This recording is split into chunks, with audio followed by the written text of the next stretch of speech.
Hello friends, so in today's video I will show you that how to redeem a promo code of an app.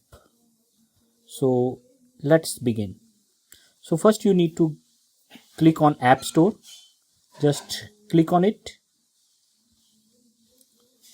So once it open, then click on your name here and now go to redeem gift code at top right hand. So now this box will open. Now you need to paste your coupon code and press on redeem. So you need to wait for just few minutes. So I have going to avail the Shrink It app. So I will click on redeem.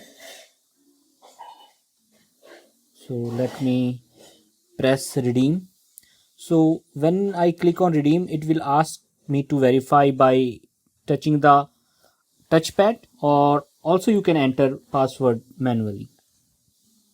So now the code has been successfully redeemed, and now I will open the app to check that is my version of Shrinkit has converted to Pro or not. So let me check. Okay, it's still showing that it's need to be upgraded to Pro. So let me close it and restart the app, but still it is showing. So let me click on restore purchase. Hope it works. Yes, it works. So I have successfully redeemed the coupon code. I hope that you like this video and found it helpful. If you have any question, please comment in the below this video. Thank you.